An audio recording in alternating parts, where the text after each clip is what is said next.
Prologue. Each communication was a risk, but such were the realities of war when sending sensitive information over interstellar relays. The voice on the other end of the call knew the danger every time they spoke.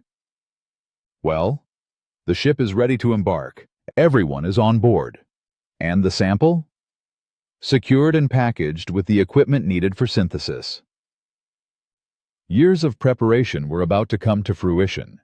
Soon, they'd have everything in place to reclaim what had been lost. Colony ships always represented the promise of a new beginning, but this one stood at a pivotal crossroads for humanity. Its successful mission would be a beacon of hope for a brighter future. "That's good news. Why do you sound concerned?" There was another development, a last-minute addition to the roster. It came from high up. An enemy operative? Maybe. Their profile is complicated. It's not someone I'd want on board, but there's nothing we can do without tipping our hand. A challenge of working in the shadows. We've built in as many redundancies and contingencies as we can. If this new addition proves to be a problem, we'll adapt, just as we have before. I'll forward everything we've found on him. Disaggregating files and sending them piecemeal took time, but it was the only secure way to relay critical intelligence. The colony ship's manifest had been set for months, so a change so close to launch was highly suspicious and couldn't be ignored. Too much hinged on this mission. The expedition to Athos had already been delayed by over a year, and they couldn't afford additional setbacks to getting their people and supplies to the planet. "I appreciate everything you've done for our cause. I'd do it again, even knowing how difficult it would be. If any of this were easy, we wouldn't have needed to go to such great lengths. It'll all be worth it once you have the key." Chapter 1. Atmosphere streaked by outside the viewport as Evan's landing pod plummeted toward Ethos's surface. Red warnings flashed across the front control screen, casting an eerie glow inside the cramped space. What the hell went wrong? He scanned over the readouts, desperate for a clue. The screen showed other pods in the vicinity, also in uncontrolled descents. Something must have happened to communications with the main colony ship. Straining against his harness, he reached out to the comm unit with the intent of calling for help. With his hand only centimeters shy of the controls, the pod violently lurched, sending his arm flailing to the side. The concussive force on the hull indicated that the pod had collided with something mid-air, though there was no sign of what it may have been. Another jolt rocked the craft, followed by a piece of flaming debris streaking by the viewport. "What the?" Evan stared with horror at the flight map. The orbital location where the colony ship had been just minutes before was now a blank space on the readout. With a sickening twist of his stomach, he realized the pieces of debris impacting the pod were the remains of the once magnificent vessel. Rather than becoming a new home, the planet might instead be their tomb. As the reality of his plight set in, he started to chuckle. Athos was supposed to be his escape, a chance to start over. Even though joining the colony expedition hadn't been his choice, at least it had offered an opportunity to rebuild a life of his own design. The fact that all would go up in flames due to a botched landing had enough poetic irony that he had to laugh. Proximity warnings lit up the main control screen, strobing an angry red. Alarms blared. At least it will be quick, Evan told himself. Given the torturous death he'd escaped back on Constella, this was a mercy. He closed his eyes and let out a slow breath, ready to accept his fate. The landing pod bucked unexpectedly. Its spinning slowed. "Emergency stabilizers activated," the computer's friendly female voice announced. "Warning, guidance system offline." The altitude countdown was racing toward zero. Evan braced for impact. The pod collided with the ground, jostling him against his restraints. His cushioned seat absorbed most of the impact, but the harness dug into his shoulders and waist. A shower of dirt smeared across the viewport. Though it blocked his visibility outside, dirt meant he was on the ground in one piece. Everything was still and quiet compared to the rattling from moments before. The warnings vanished from the screen, replaced with a readout showing an exterior atmosphere analysis, errors where there should have been a map, and an indicator that power reserves were at 32%. Make that 31 and dropping rapidly. Maybe this won't be a quick death after all. He had no illusions that surviving the crash unharmed meant he was out of danger. If the colony ship had been destroyed, the struggle to survive had just begun. He released his harness, causing a new set of controls to appear on the front panel. All right, let's see what we're dealing with. Evan checked the readouts displaying the detailed exterior environmental scan data. The air was a breathable oxygen-nitrogen mixture with no identified pathogens. Temperature was within temperate range. All in all, the place was as livable as the expedition commanders had said it would be. He next checked the communication system. There were errors across the board, indicating that the antenna had probably been damaged in one of the impacts. The rest of the pod's controls were useless at this stage, so Evan powered down the craft to conserve its remaining power. Anxious to check for other survivors, he released the hatch lock. It opened with a hiss. Evan grabbed a handhold and dragged himself out. He squinted in the sudden light outdoors, bringing one hand up to shield his eyes. A warm breeze carried the scent of burnt metal, mixed with the aroma of damp soil and grass that reminded Evan of his youth. Strange scents after spending most of his life in space. Other pods were scattered around the field where he'd landed. Small fires smoldered near several of the landing sites, casting a smoky haze across the landscape. Bits of wreckage were interspersed with the craft. It was unclear at first glance if the remains belonged to pods or the colony ship. Several of the pods appeared to be shattered, having had the misfortune of crashing down onto rock rather than the soft field. Evan thanked the stars for his safe landing site on grass. Other people had started to emerge from their pods. Their expressions were full of fear, eyes darting and brows knitted as they took in the wreckage. Many of their faces had become streaked with dark smudges as they dug through burning scrap to check for survivors. A woman screamed somewhere behind Evan, followed by indistinct shouts from several other men and women. Evan dove back into the pod to grab his travel pack from a storage bin. He quickly slung it over his shoulder before running in the direction of the shouts. Coming around the backside of his pod, he saw a man trapped under a piece of wreckage. Based on the awful angle of his leg and the blood pooling on the ground, he wasn't going to make it through the night without serious medical attention. 3 people were trying to lift a fallen metal beam off him, groaning and swearing more than making genuine progress. "Stop!" Evan shouted, running up. "The pressure is keeping him from bleeding out faster. We need a treatment plan before getting him out." The trapped man was barely conscious, but his eyes widened with concern at the statement, followed by a pained grimace. Evan didn't want to be the one to say it, but the man was most likely a goner no matter what they did. If a full medical facility were close at hand, he may well survive. But here, with no surgeon evident and an apparent lack of supplies, he'd bleed out or succumb to infection. "He's right. We need to slow that bleeding," a young woman said, elbowing her way to the patient. Her dark hair was pulled back into a sloppy ponytail, mussed bangs framing her pretty face. Her movements had the confidence of someone who was experienced responding to trauma, though her petite frame made her look young and innocent at first glance. "I need something to use as a tourniquet."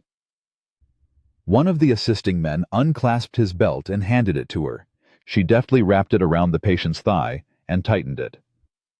The trapped man cried out in pain as the belt cinched tight. "I'm going to get you out of here," the woman told him. Evan noted that she hadn't said, "You're going to be okay," or any of the other platitudes a doctor often said to their patient. She had promised that he wouldn't die while trapped under the wreckage. It was a fair statement, and Evan immediately respected her for it. "Hey, what's your name?" the woman asked, looking up at him from where she was crouched next to the patient. "Evan." "All right, Evan, I'm Anya." She wiped the back of one hand across her forehead, smearing the soot sticking to her perspiration. "I could use some help here." "Sure." He knelt down next to her. While no stranger to blood, he didn't like it. At least Anya seemed to be taking it well. "Are you a doctor?" he asked her. She shook her head. Just field medic training. I didn't see anyone else jumping in, so... He nodded. I've had a little myself. Good. So, you know what we have to do. She met his gaze, silently communicating that she understood there was nothing they could do for the injured man aside from make him more comfortable. I do. The rest of you, give us a hand. Anya instructed, motioning to the 3 people who'd been trying to assist. Find a pry bar. The man who'd offered up his belt located a length of round metal that may have once been a railing. Will this work? Good enough. Wedge it under this beam and raise it on my mark, Anya told him. The man stuck the lever in place, and the other helpers got in position to assist with the lift. For his part, Evan crouched down by the trapped man's shoulders, ready to drag him out as soon as the metal wreckage was elevated. Anya positioned herself by his wounded leg, prepared to stem the bleeding. All right, everyone ready? 3, 2, 1. The helpers pried up the piece of debris. With a firm tug, Evan pulled the man away from the wreckage. Anya moved with him, immediately applying pressure to the mangled leg with a balled-up shirt. As soon as they were clear, the others lowered the gnarled metal back to the ground. There, we've got you. Anya kept both hands firmly pressed against the man's leg, blood seeping out around the cloth. Mercifully, the man lost consciousness, though he still trembled from the shock of the ordeal. I wish we had a medbay, Anya murmured. Evan stood up. There are a lot of things that would be nice to have right now. Knowing there was nothing else he could do, he stepped away from the injured man and wiped off his hands on the grass. Have you seen any of the mission commanders among the survivors? No, I don't recognize anyone here. A countdown had started, and there wasn't time to waste. They needed to take inventory of their limited resources and come up with a plan. The colonists were never meant to survive on the planet with only what was contained in the escape pods. The colony ship had all their supplies, and that had been destroyed. Now, it was a matter of how they were all going to die, and how quickly.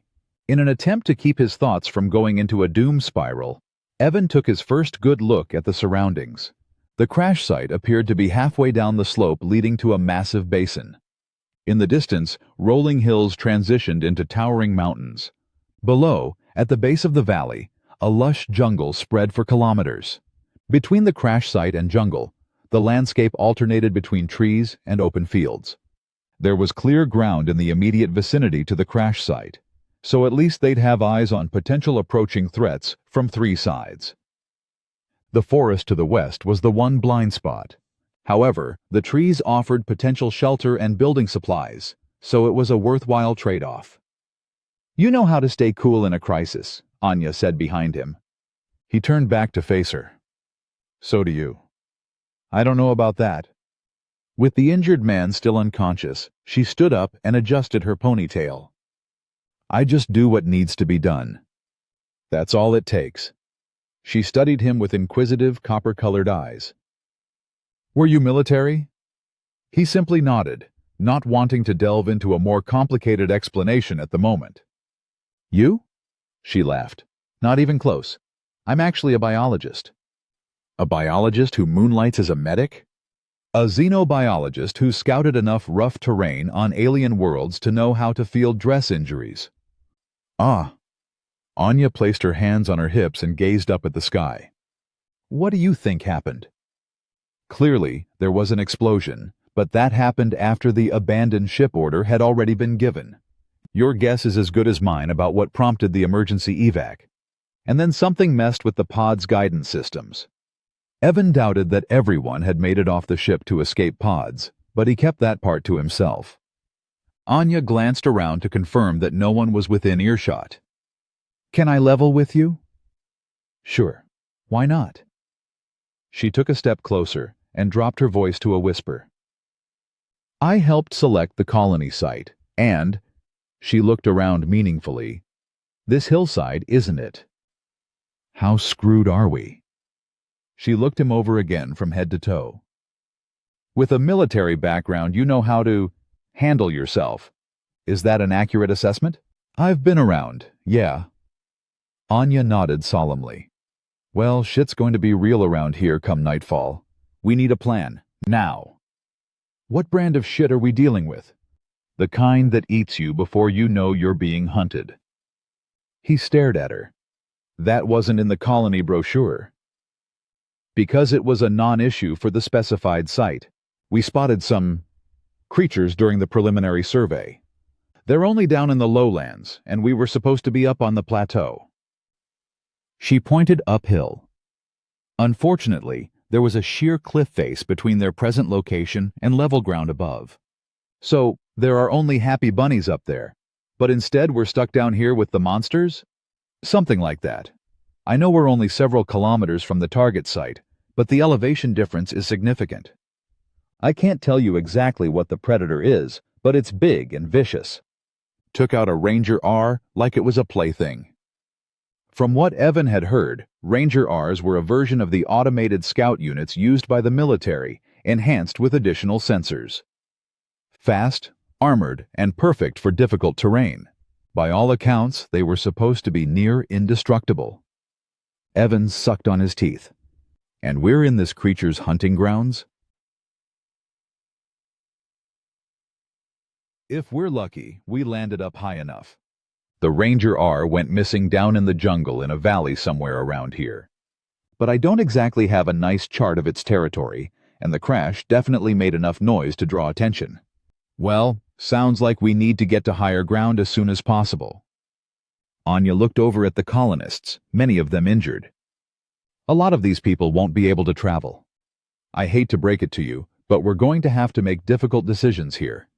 If you say the plateau is the place to be, then every able-bodied person should get up there as fast as possible, maximize chances for survival.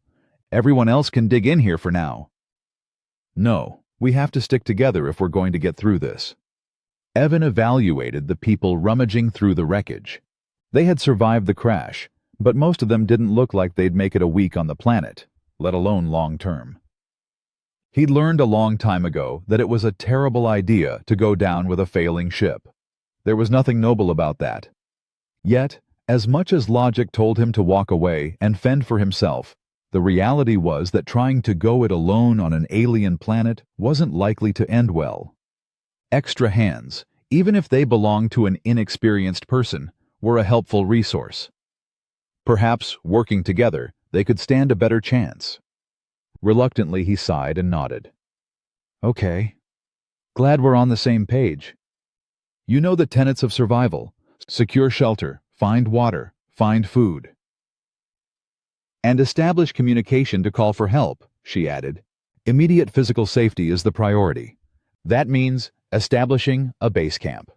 We can use the debris to fill in the gaps between the pods and the boulders to make a perimeter fence. Staying here is temporary, but it will give us time to triage the injured. We'll need to conduct a survey of the area and figure out precisely where we are. Evan judged the route up to the plateau. Though the cliff was nearly vertical, the rock had plenty of texture to make it climbable. We need to scope out the plateau in case other pods landed up there. That higher ground will also give a better vantage on potential resources in the area. Agreed. I'm also hoping our military escort is en route. Evan didn't have the heart to tell her what he'd seen through the viewport while his pod was ejecting.